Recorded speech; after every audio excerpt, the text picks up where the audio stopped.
CloudDB, shaping your new normal.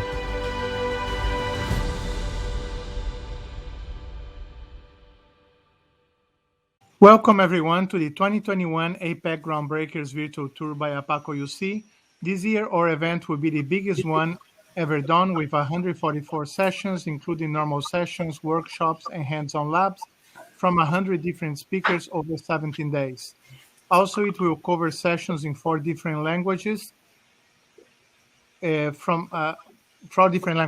remember to register to as many sessions as you can. That way you'll be able to watch the replays. I'd like to say thanks to all Oracle user groups and Java user groups that made this event possible, and also to our sponsors, Oracle Groundbreakers, and your main sponsor, CloudDB. Now for today's session, Oracle Exadata Database Machine Roundtable by Gavin and Alex Blyth. Please feel free to ask questions anytime. Your microphones are also, you can open and close your own microphones. And if you have any technical issues, please also let me know by the chat window in your lower right side of your screen. Without any more further ado, I leave you in this amazing session and discussion with Gavin Parrish and Alex Blyth. Okay, guys, it's all yours. Thanks, Francisco. Thanks, everyone, for joining me, and thanks, Gavin, for joining me today as well. So my name's Alex Blyth. I am a Senior Principal Product Manager with the Exadata Development Organisation based in Sydney, Australia. With me today is Gavin Parrish. Gavin, I'll let you introduce yourself really briefly. Yeah, Gavin Parrish, also Australian accent, but I'm actually based in California, in Redwood Shores, California, also with the product development team as a product manager. Good to be here. Indeed, indeed. So what we'd like to do today, if there's any brave souls on the call, is really answer questions that you have. We've got a bunch of slides we can talk about, and we will start talking about things just to get the ball rolling as we go along. But we'd really love to hear from you what you'd like to what you'd like to discuss. About Oracle Exadata Database Machine. As we'll talk about very shortly, we've recently released the latest iteration of the Exadata Database Machine, the X9M. We'll talk a little bit about that. We'll talk a little bit about Oracle's strategy overall and the technology that underpins many of our cloud offerings as well. So please, chime in at any point, either through the chat or if you're connected to the webinar, you should be able to unmute your phones and ask a question at any point in time. Hey, Alex, I was just thinking, our Twitter handles are here, and I know there's a few streaming, coming in on the streaming session as well. So if you want to jot down the Twitter handles that we have, Gavin at HQ, Alex_Blyth, and Exadata PM, and the hashtag APACGBT2021, maybe you can tweet us if you have a question, so we can catch it on there as well if you're not actually attached to this live webinar. And we'll answer your questions there too. That's a fantastic idea. So while people are either connecting to Twitter or to others, we might jump into a little bit of an update of where we are with Exadata X9M, as I mentioned just a moment ago. So you'll get a copy of all these slides after the event, but obviously our Twitter handles are there. Please follow us on LinkedIn as well. We both put a fair bit of stuff up on LinkedIn, as well as blogs at oracle.com/Exadata. We're trying to push as much information out through those 3 different channels as we possibly can, but you can connect with all of us over Twitter at any point in time. So before we jump into some of the, the nuts and bolts of Exadata, I might just refresh you in terms of what the vision for Exadata has been since its inception almost 15 years ago. The idea behind Exadata was to provide the ideal database platform that includes the hardware, includes the operating system, includes the ecosystem around that, to run one piece of software, the Oracle database.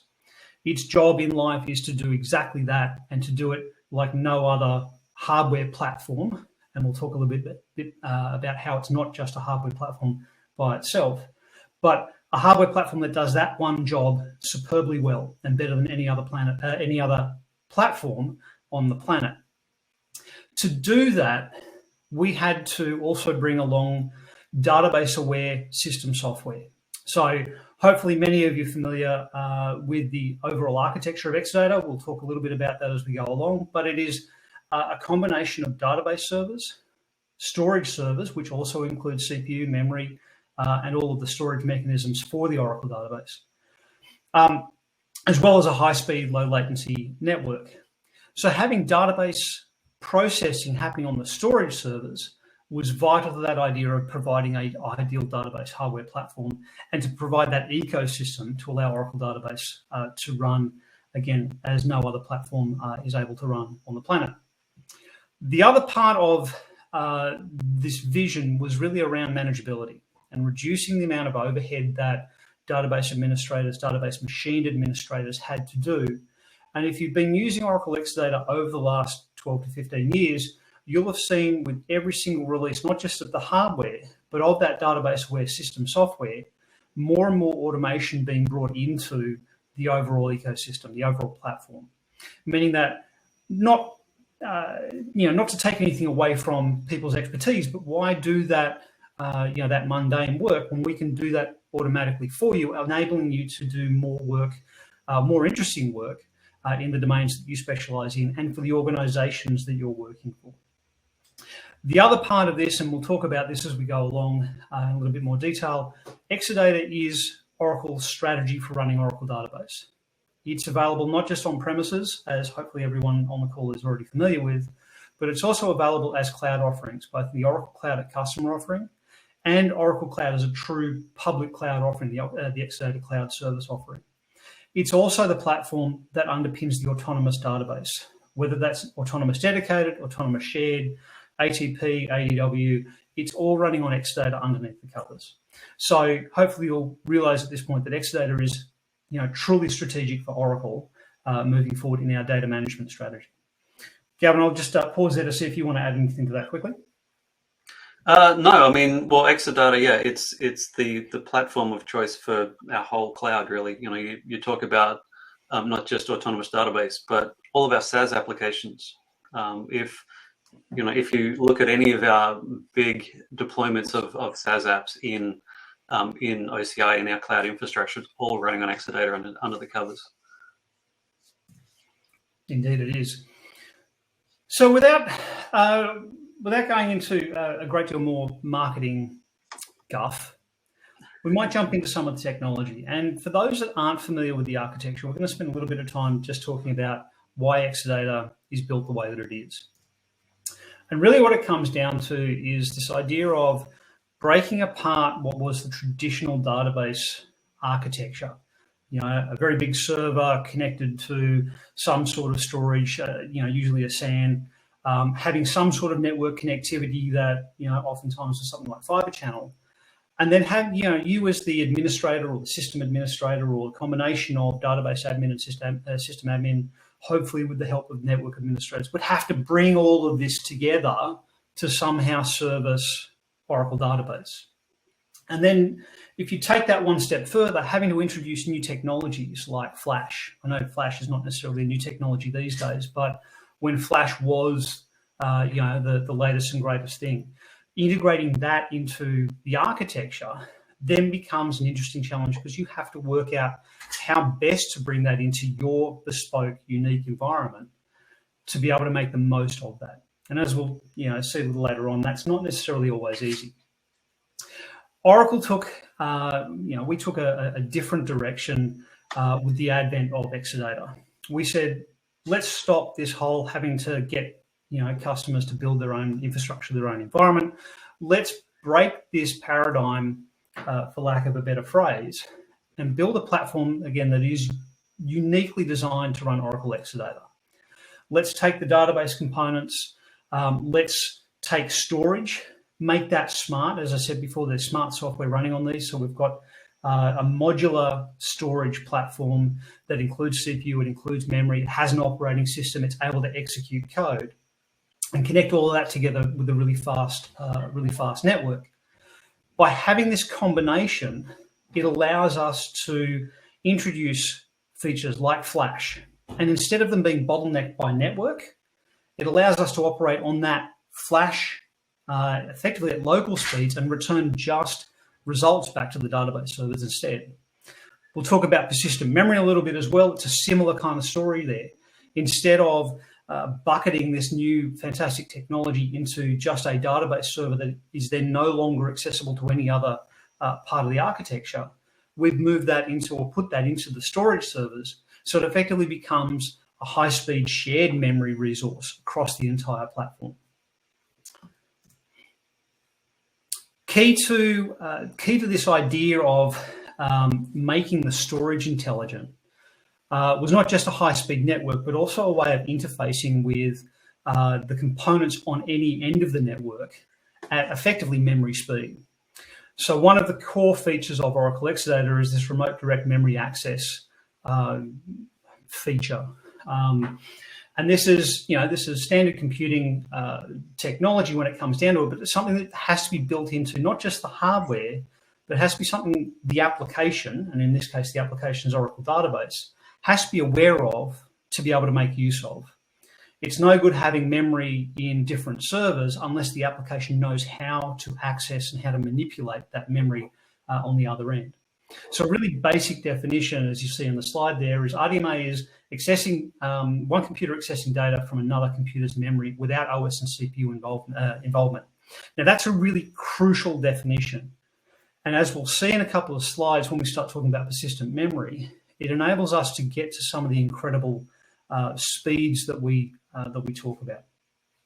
It's also crucial to the way that things like real application clusters work.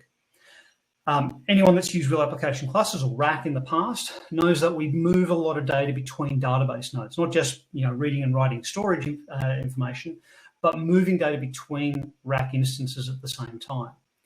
Being able to push or pull data, read or write data, as if the memory was local to that RAC instance, means we're able to get incredible speed ups to the overall messaging infrastructure that underpins Oracle RAC, and that's the cache fusion mechanism underneath that.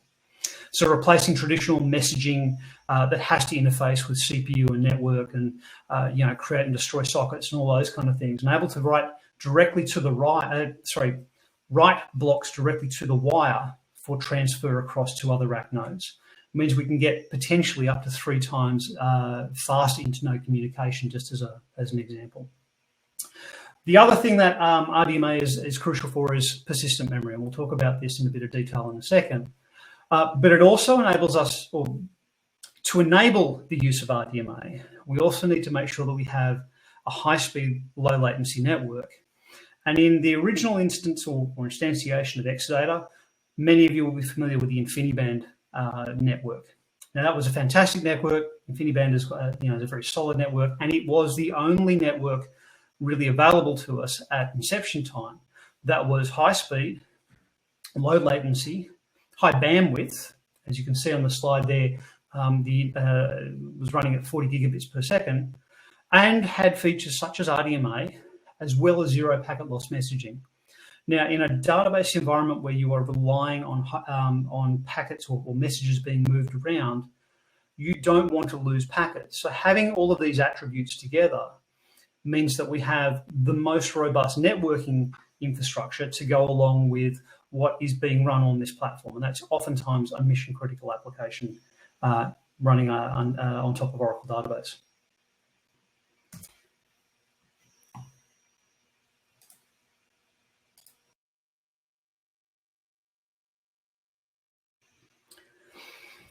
Chime in at any point, Gavin. So let's talk about persistent memory really briefly, and then we might pause just to see if there are any questions either on the chat or others.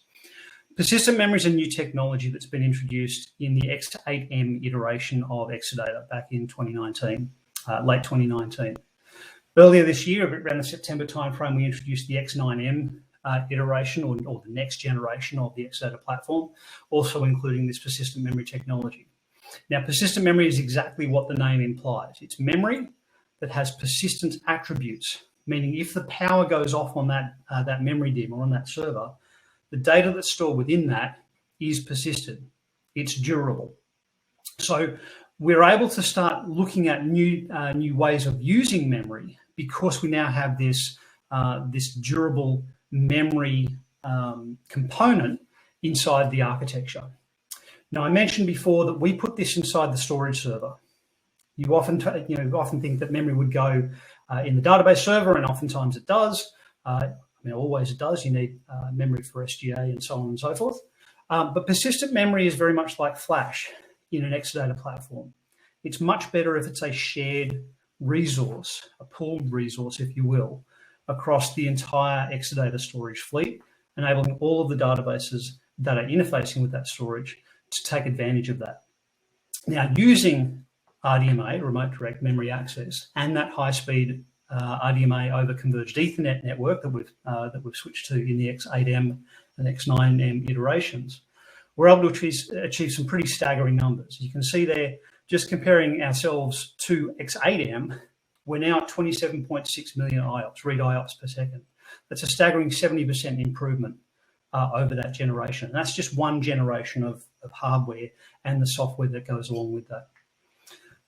We'll talk about these accelerators in a little bit more detail shortly, but when we're talking about real application clusters or any kind of database that's mission critical, we're always going to be talking about not just reads, but we're going to be talking about writes as well. In particular, we're talking about log writes.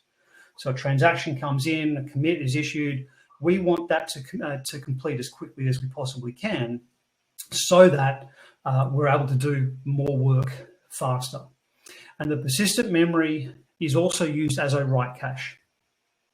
So instead of having to traverse all of the operating system and network stack from the database server into the storage server to write information to flash or disk, as is the way it was working up until the introduction of persistent memory, we're able to write transactional log information directly into that persistent memory layer and then return the acknowledgement back to the database server in a staggering 19 microseconds, possibly even a little bit less than that, but that's our our pretty solid claim.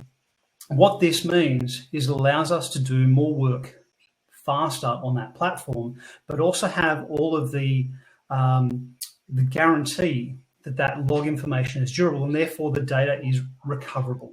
And that's an incredibly important thing for any mission critical application running on a platform like Exadata.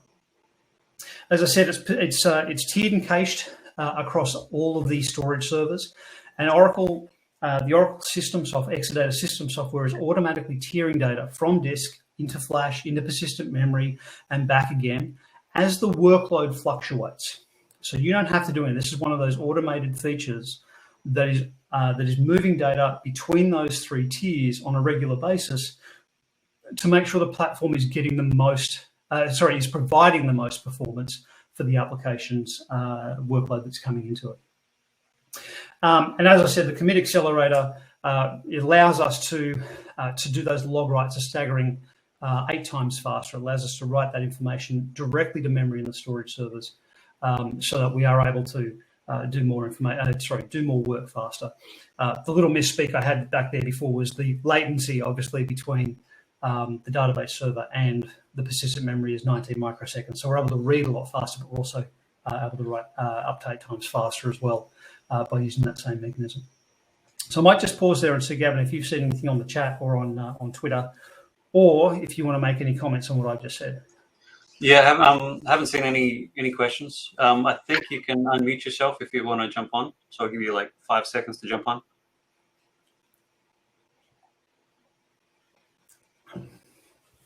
Nope. Okay. So just quickly about the persistent memory commit accelerator. I sometimes get questions around, what does it look like? Is it the redo log?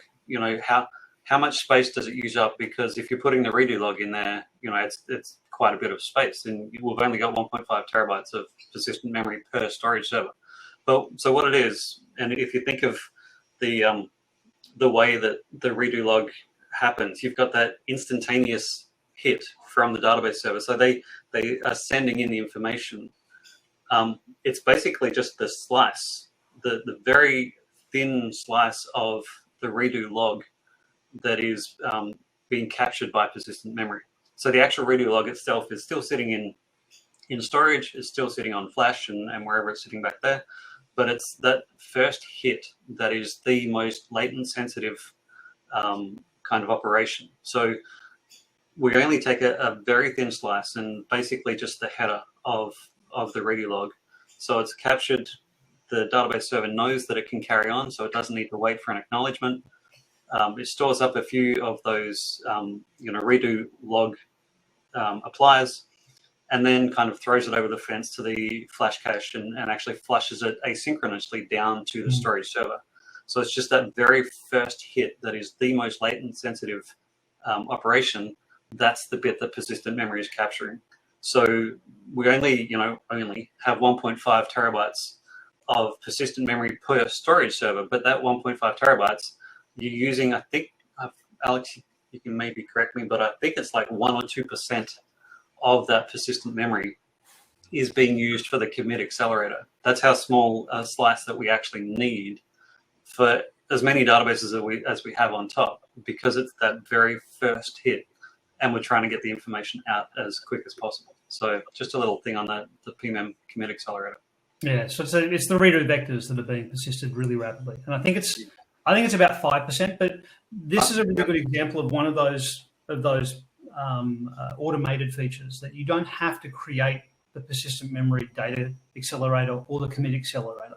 Yep. When you have your new X8M or X9M deployed, and you create all the OEDA creates all the grid disks and cell disks and so on and so forth. It's creating those commit accelerators and the data accelerators automatically for you. You don't have to do any of that work. So that's one of those things. You don't have to worry about how it's tuned. We've done a lot of work around the sizing, and somewhere between that 2 and 5% mark in terms of the storage, or the persistent memory capacity rather, is reserved for the commit accelerator. But as Gavin said, it's that crucial head of the redo log that we're persisting very rapidly, and then we flush that back down to flash and disk so that it is persisted absolutely in the way that we all expect it to be. But again, because it's persistent memory, we do have that durability immediately out of the gate. So we can, and that's what enables us to do that asynchronous flush, knowing that it's in the persistent memory and it's going to be asynchronously flushed down, even in the event of some sort of power failure. The other thing to point out with persistent memory, both these accelerators, is they're replicated across multiple storage servers. So, we have 3 copies of the data in both the persistent memory data accelerator and the commit accelerator in any given cluster at any given time. So, again, if we lose a cell, we have that data copied across all of those, or across 3 cells for that high availability and high durability that you expect from the platform. So all of that brings us to system software and some of the highlights that we've introduced in the last little while. But really what it comes down to is, again, that vision. By providing or building the ideal database hardware platform, and by running software that understands the hardware platform that's been running on there, And I'm not just talking about the Oracle database, although that's crucial, and there's a lot of optimizations built into Oracle database to leverage Exadata's features, but also that storage software that we've alluded to, and we'll talk about a little bit more. It allows us to make these kind of claims. It gives us the platform that gives us the fastest OLTP experience. The combination of that scale-out storage, the RDMA network, persistent memory, flash, it gives OLTP workloads the fastest experience they can possibly get for an Oracle database workload. We haven't talked about analytics, but there's a lot in analytics, and anyone that's used Oracle Exadata for a long time knows that one of the very first workloads we targeted for Exadata was analytic-style workloads, data warehouses. And there's been a lot of ongoing work around SQL Offload or Smart Scan, caching information again from disk into flash to enable us to have that flash level of experience, but get the full bandwidth of the flash. In traditional architectures, that flash bandwidth is bottlenecked by the network. Because we're doing processing at the storage tier, we're able to get the full bandwidth of the flash, as well as doing some really smart things like avoiding doing I/O altogether, building things called storage indexes that allow us to prune I/O, very much in the same way that a database might choose to avoid querying a petition if that petition is not going to satisfy the query itself. The storage index allows us to prune disk I/O to completely avoid reading any part of of the disk or flash if that is not going to give us any information to help satisfy the query. And then when we start talking about database in memory and the columnar structure, a lot of work around increasing the overall addressable columnar workspace, to invent a phrase there, but by using that flash caching technology and columnarizing data at the same time as having true database in memory and effectively bridging those two together. Now, because we're able to run OLTP and analytics in the one database engine and on the one platform, it also becomes a unique environment for us to provide the best consolidation for Oracle workloads, whether that's lots of analytic workloads, whether it's lots of OLTP, whether it's a combination of all of those. We're able to bring all of these workloads together, and because we understand the network structure itself and what is being sent across that, we're able to build in policies that enable things like log writes that we talked about a couple of minutes ago to be prioritized over other styles of network traffic, so that we are never interrupting or compromising our recoverability and the performance of OLTP, but at the same time able to share all of that incredible bandwidth that's in the RoCE network itself. And there's a lot of work that we've done there, not just around workload consolidation, but also workload isolation in a consolidated platform. So security is obviously a very high, it's a high bar that we set ourselves, and we're constantly working on ways of making security even higher as we go along. So we talked a little bit about X9M in passing, but I might just jump to a slide. Here we go. That really gives you some of the, a nice little overview of the statistics of the current generation of Exadata, the X9M platform. I already talked very briefly about the overall OLTP read IOPS, that 27.6 million IOPS in the equivalent of a full rack. It's a staggering figure. It's absolutely staggering. But there are workloads out there that need that level of performance. Now, for those that aren't as familiar with Exadata or have only recently come to the Exadata platform, I'm talking about one specific configuration with lots of storage and lots of database servers.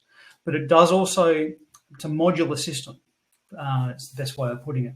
So we can start as small as 2 database servers and 3 storage servers and grow all the way up to that full rack, and also up to 12 full racks interconnected together. So no matter where you are in that spectrum of performance requirement, we can meet that in the Exadata platform itself.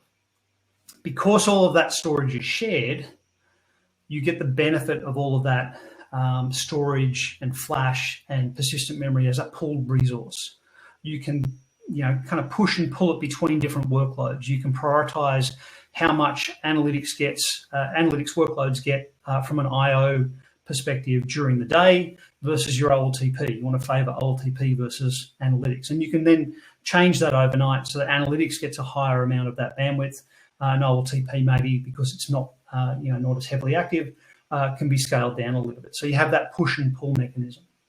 We talked about latency very briefly. We talked about commit acceleration. What we didn't talk about, though, and this I almost fell off my chair when I saw the testing on this one, we breached 1 terabyte per second analytic scan throughput, which is just a staggering benchmark to have pushed through, or a milestone to have pushed through.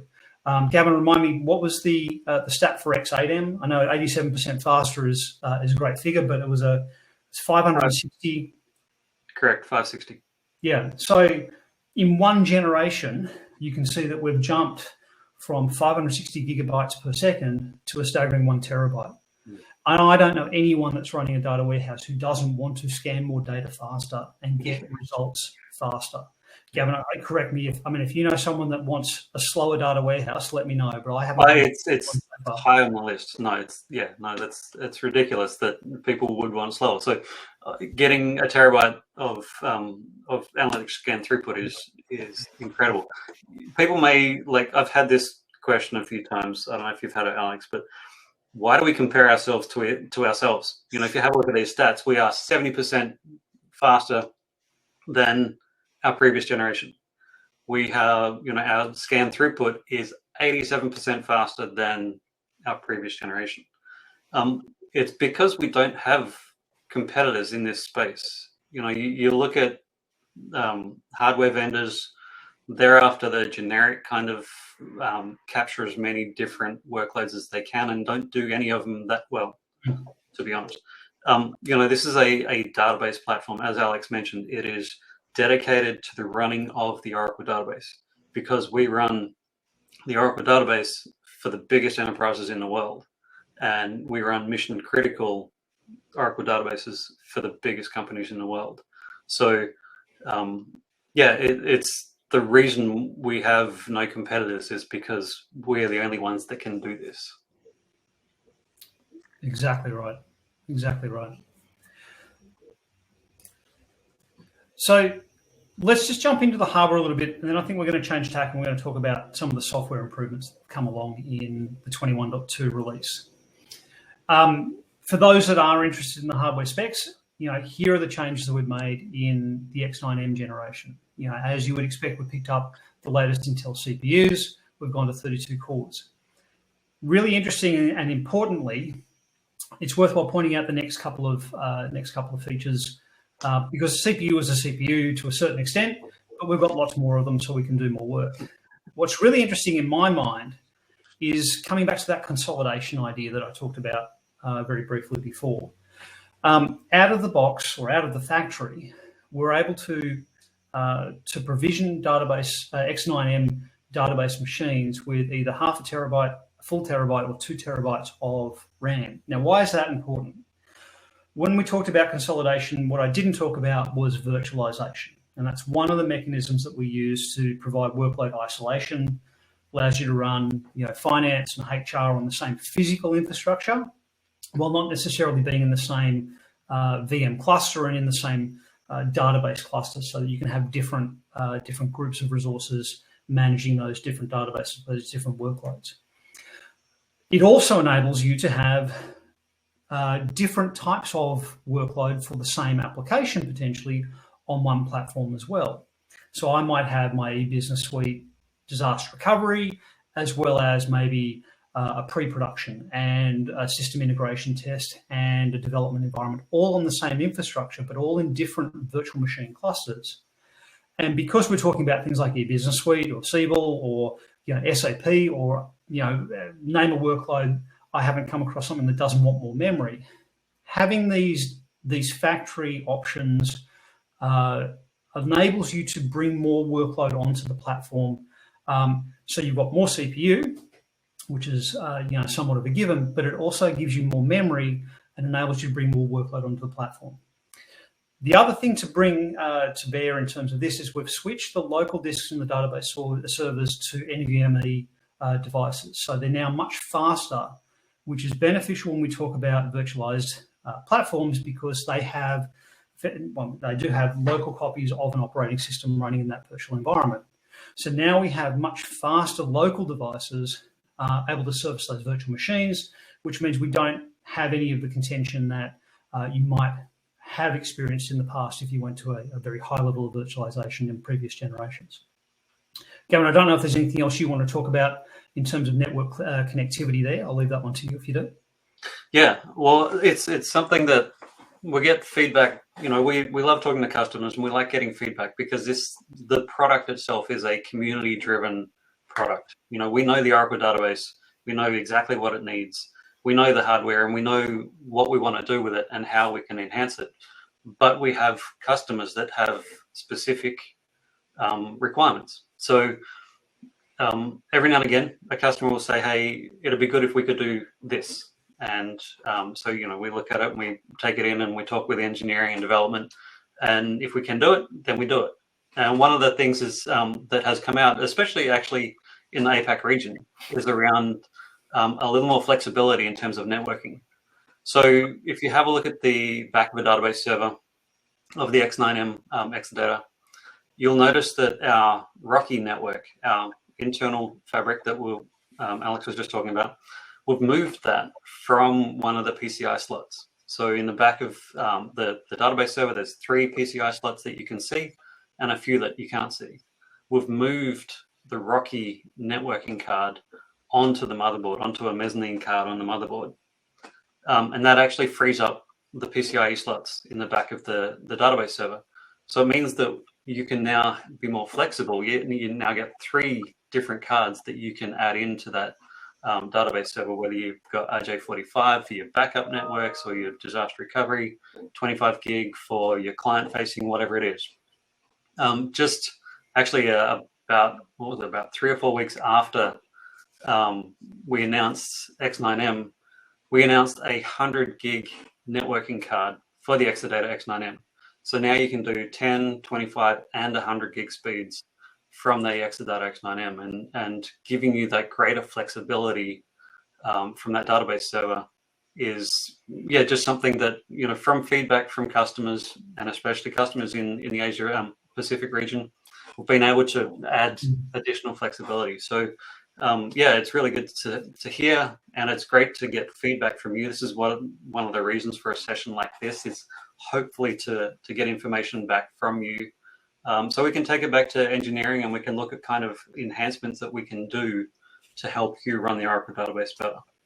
Exactly. So if you're listening to this on replay, or if you're in one of the user groups listening, please feel free to tweet us at any point in time. I'll put the Twitter handles back up a little later on.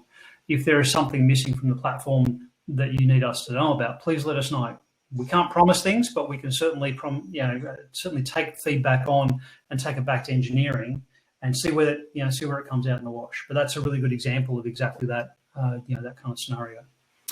Just in the interest of time, I'll move along a little bit here. So we talked very briefly about the RoCE network. I think I talked about InfiniBand, and then I forgot to compare and contrast with what we have in the Exadata today. We've moved to an Ethernet fabric. So this is called Converged Ethernet, RDMA over Converged Ethernet, or RoCE for short. And this is an Ethernet network fabric that is capable of RDMA. Now, that is really important, and I should have said this earlier on. That's really important because we built the Exadata platform relying on RDMA, relying on RDS as a transport mechanism.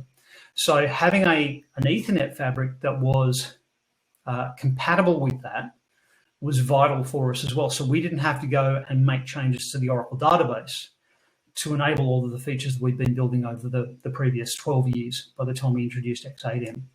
Having a platform that effectively we could swap out that network fabric with the latest and greatest enabled us to do some of the performance that we had before. Now, again, that's an important point to make. Having built database systems in the past, and Gavin, I think you've done more than your fair share of this as well, various customers in different times in your career. Everyone has different standards, or everyone has different budgets, everyone has different networking, everyone has different everything, basically. So having to build a truly integrated and performant platform is nigh on impossible under most circumstances. And having to change something out when you take that leap from one technology to the other usually means, for most organizations, a massive amount of testing, a massive amount of regression testing at that, to make sure that things at least don't get worse than they are today. Because that's ultimately, a good example of a failure. If something is worse than it was just by changing one component, you shouldn't have made that change in the first place. The upshot of the way Oracle engineers the Exadata platform is we do that testing on your behalf. We make sure that changing technologies like the network fabric are done seamlessly. You don't have to worry about regression in the code. You don't have to worry about code not working. We've done all of that work for you and been planning for it for quite a long time before we make those kind of switches. Moving along really briefly to the storage servers, and then we'll talk a little bit about software in 21.2. Obviously picked up the latest Intel Ice Lake CPUs. We've increased the local memory, which is important when we start talking about things like storage indexes, flash cache, some persistence features that we'll talk about in a couple of minutes. We've picked up larger disks, so 28% larger disks from the X8M. 14 terabytes now becomes 18 terabytes. Gavin talked about 1.5 terabytes of persistent memory per storage server.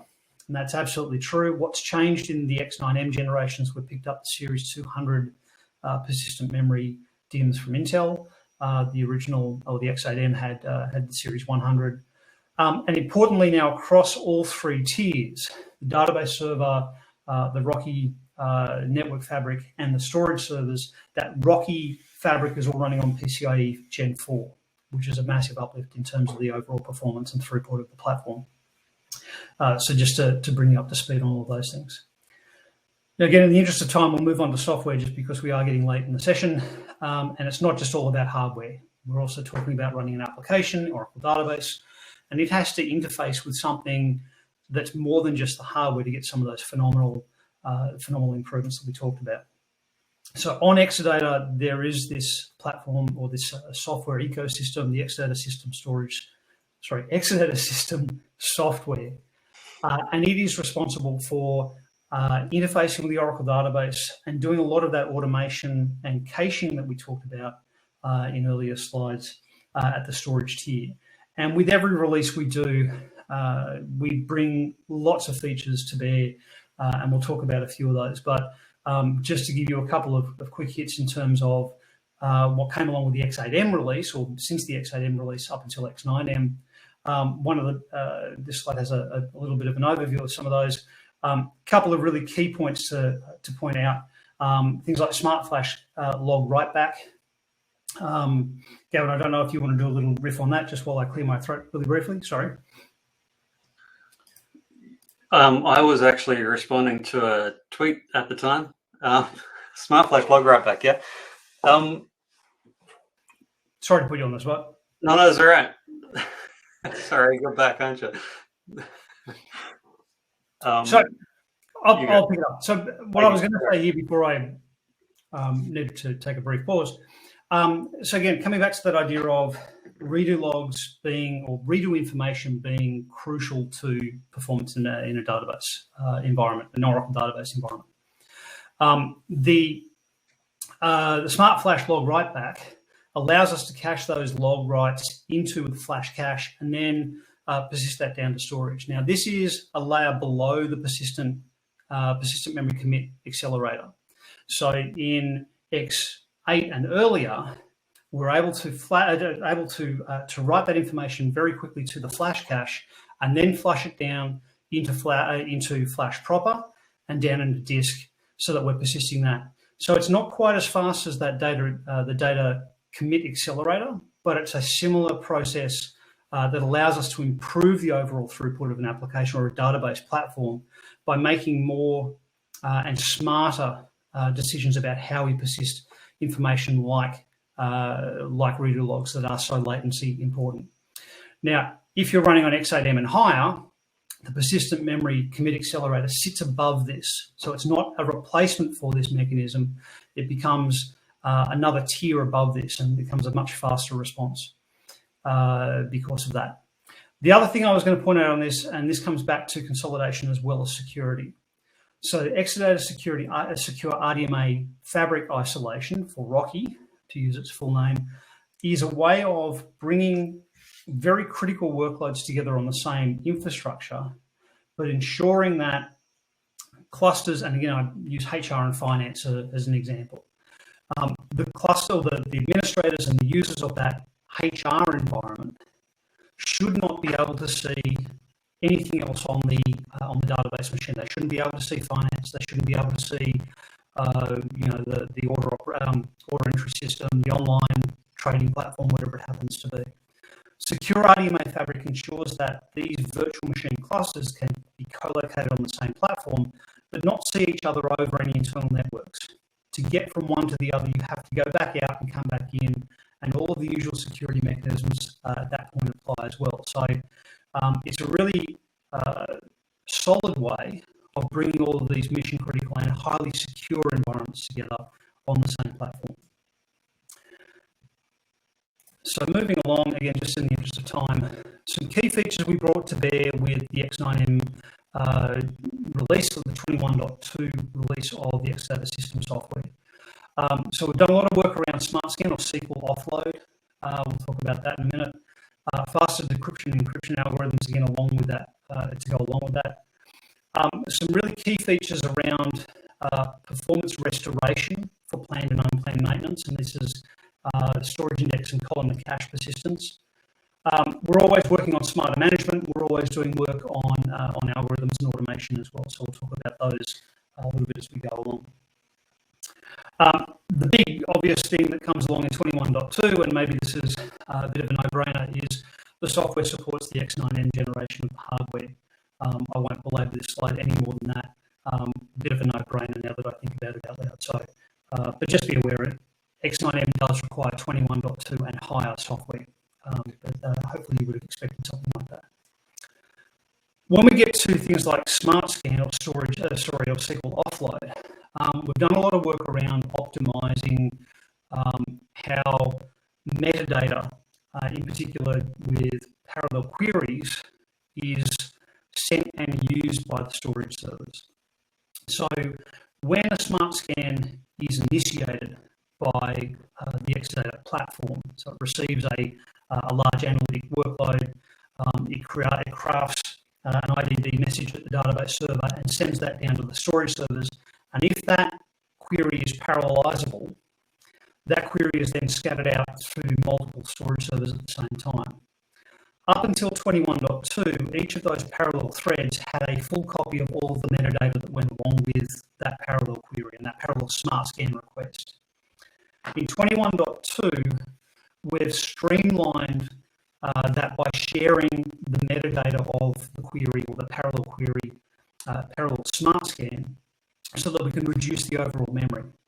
Now, I'm sure someone's going to say, hang on, Alex, didn't you say that we added, or you increased the amount of memory in the storage software, in the storage servers in X9M? Well, yes, we did. But why use memory if we don't have to? If we can streamline that memory usage, it means we're able to do more things in the storage server that might be more memory dependent. And this is just one example of that. The truly nice thing about this is it's supported with all versions of database that run on Exadata database machine today. There's no additional work that needs to be done. It's completely transparent to anybody using it, so long as you are on Exadata X9M, on 21.2 storage software. Gavin, I might throw this one over to you because I know you spent a little bit of time talking about or working on fast encryption, but related again to Smart Scans. So I might pass this to you if that's okay.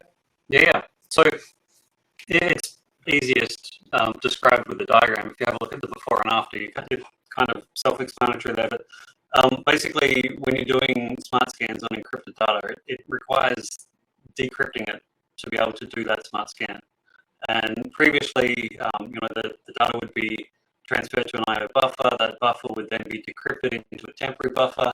That temporary buffer would then be moved back into that same spot as decrypted data, and then used in filtering and projection. So filtering and projection within the Exadata to get the nice, performance under the covers there. With 21.2, basically we've been able to use the temporary buffer directly in the filtering and projection.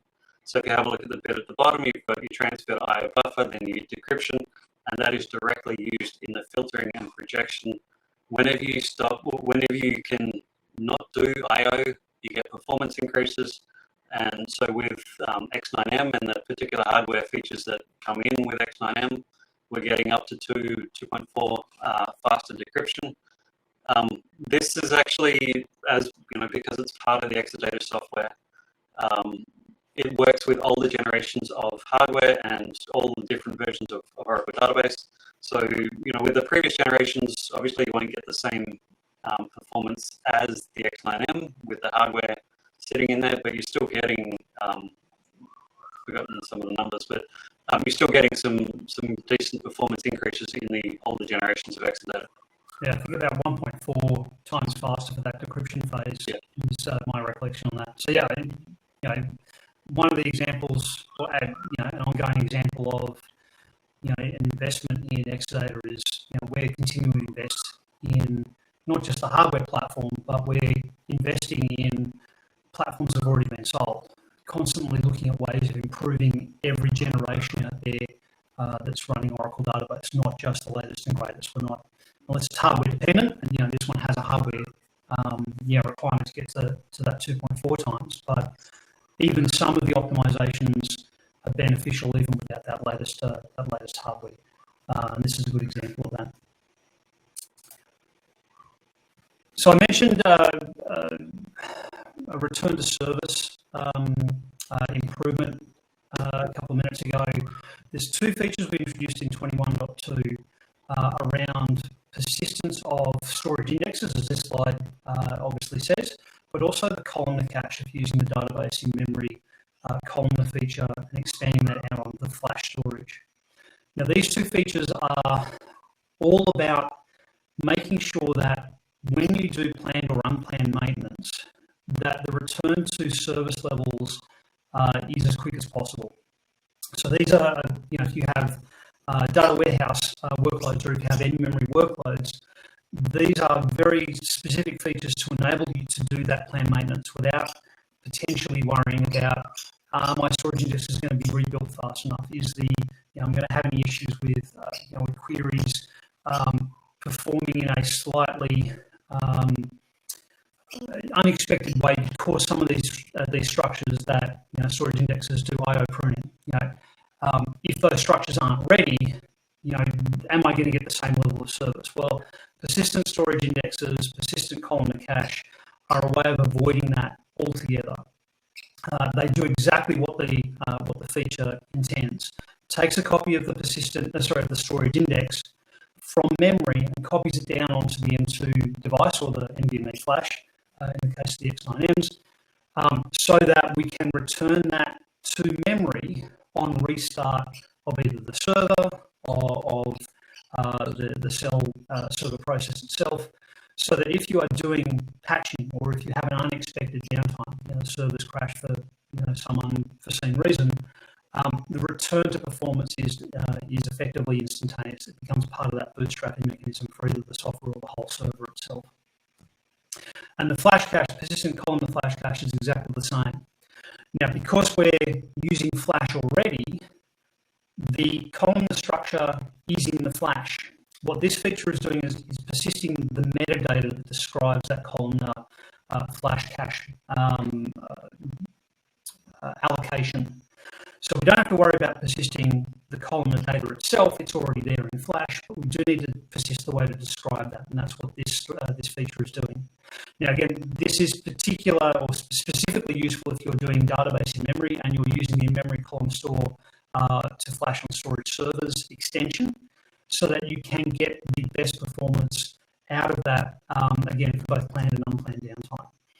So again, some good solid features to help make sure that performance is always as you expect it to be, and effectively improve that position for planned and unplanned maintenance going forward.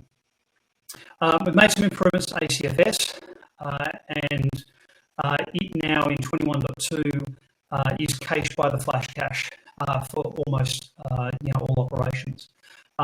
It's database version agnostic. You don't need to do anything from that perspective, but it does mean that if you're using software like Golden Gate or others that write data down to a file system, trail files in the case of Golden Gate, instead of that data being written down to disk, we're now caching that in the flash cache. So those writes become up to 7 times faster, which means that we're able to do more work in Golden Gate, capture more information faster in Golden Gate, and then be able to stream that across to another environment, just as an example there.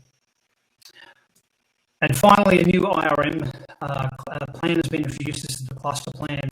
Again, we're working with lots of customers or lots of organizations that are doing consolidation of databases, and they do that primarily with virtual machines. But so in those circumstances, being able to dynamically change how much I/O a cluster has, and again, I'll go back to that classic finance and HR, or finance and sales as the slide has. Being able to change that balance between how much sales gets during, say, end of quarter versus finance does at the start of quarter when they're closing the books and doing all of their reporting for the previous quarter. That dynamic allocation at the cluster level and all of the databases that might live inside those virtual machine clusters, they enable some very easy maintenance of I/O resources going forward. Yeah, well, I might throw this next one over to you just on smarter management, and then we'll probably wrap up, given we're about 10 minutes over time. Yeah. Yeah, so as Alex mentioned at the beginning of the session, the three kind of visions that we have, the three areas of the vision that we have, that last one was all around automated management and making it easier to manage. We're looking at consolidation, we're looking at better performance and trying to do more with less. So to be able to manage more, manage fleets of machines, manage thousands of databases on this thing. Alex mentioned that whole idea of consolidation. Pluggable databases. Exadata is only one of two platforms that can run up to 4,000 pluggable databases in a single container. So we need to be able to manage this better and smarter. So again, in 21.2, you'll probably notice in 19.3 and 20.1 and 21.2, we've really been focusing on smarter management. Things like having the networking components, the management networking, getting fixes and software updates, being able to report back through ASR if there are issues there. Pre-staging on ILOM. It's quite funny. We're doing pre-staging with ILOM, which means that basically we'll put the binary file, the update, onto ILOM before it's ready to go. And just doing that saves 5 minutes per server. And you think, well, 5 minutes, that's not too much. But if you look at a full rack, that's over an hour of staging that we've just saved.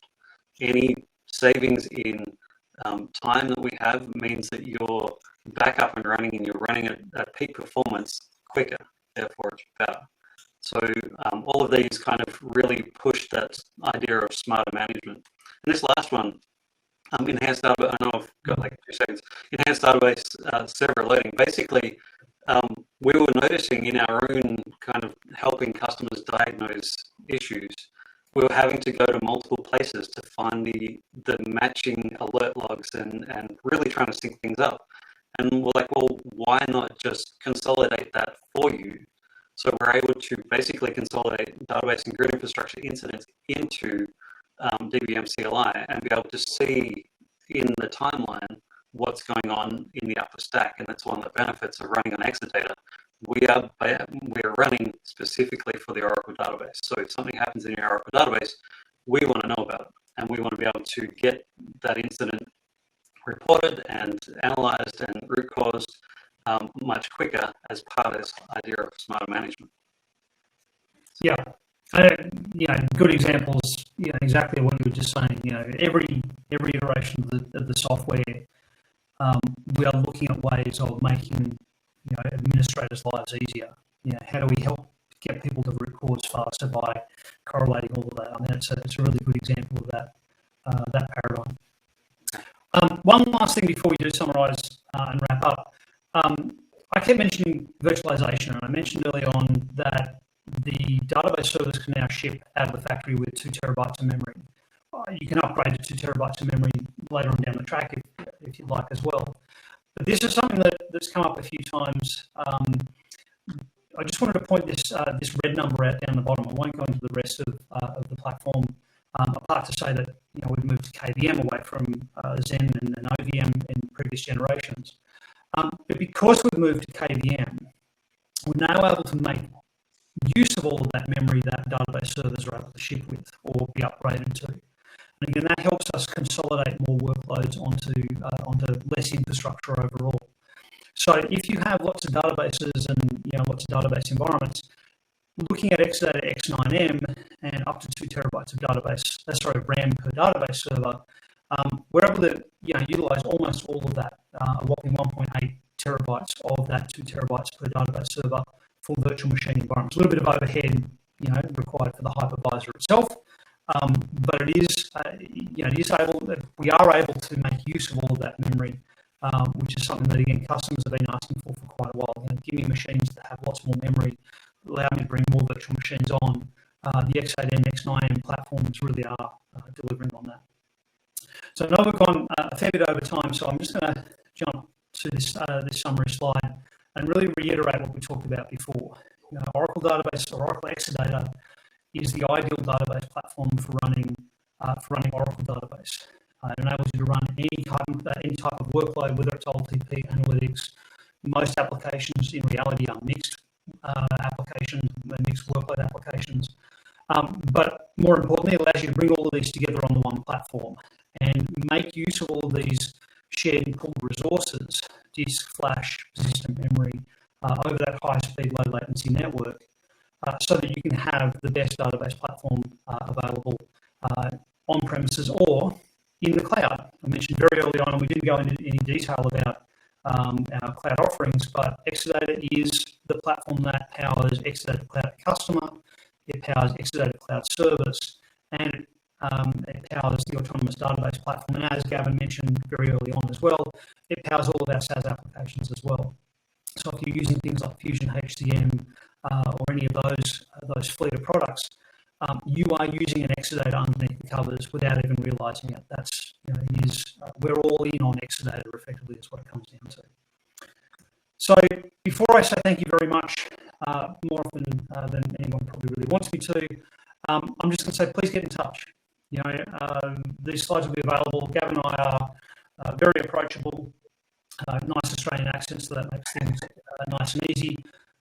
Tell us to slow down if we're talking too fast. That's certainly a prerogative or a character trait of Australians in general. But you can get us at Twitter, Gavin at HQ, or myself, Alex_Blyth. The B is capitalised or not, it's up to you, it doesn't really matter. We both monitor Exadata PM. So if you want to reach out to that channel, by all means do so, and you can get us on LinkedIn. We're both putting a fair bit of effort into blogs, oracle.com/Exadata. Please keep an eye on that. We're trying to get as much information out through that channel as we possibly can on a very regular basis. And of course, oracle.com/Exadata for all things Exadata-y that you might require. One last little shout out before I just check to see if there's any questions that you want to bring up, Gavin, from Twitter or otherwise. Tomorrow, doing another session talking about architecture and internal deep dive, a little less of some of the overview and getting into the way some of these features like persistent memory really work under the covers and why it's a better path going forward. Times available there. Please check the schedule on mycomu.com as well. You can register for that and attend same time tomorrow. Gavin, I'd like to say thank you very much for your time and your assistance, and I'm going to say thank you to everybody that attended and Francisco as well for hosting us. I'll just pass over to you quickly and see if there's anything you want to bring up from Twitter or chat before we move on. No, I think so. Sorry. That's okay. We're getting messages. Oh, man, he's disappeared. Yeah, no, it's all good. Thanks for hosting it, and I hope I haven't seen any questions on chat or on Twitter, so if you're listening and watching, please reach out and catch up with us. Indeed. Richard, are you back with us? Are you here? He's on a phone call. Here he comes. Yes, no, it's all good. Thank you so much, Alex and Gavin, for taking the time and talking so much information. Very interesting, everything about Exadata and a lot of things that people should know about it. And again, as you mentioned, if anyone is watching this on the replays, please feel free to contact any questions you have to Gavin and Alex on all the information you have on the screen. Basically, the only thing that's missing there is the smoke signal number. Everything else is there in the screen. I can be reached and carried. No. Oh, gosh. All right. Thank you so much, guys, and please take care and be safe. Thanks a lot, Francisco. Thanks, everyone, for joining us. Thank you. Have a wonderful day, afternoon, or night, depending where you are around the world, everyone listening. Bye-bye. Cool. Thank you.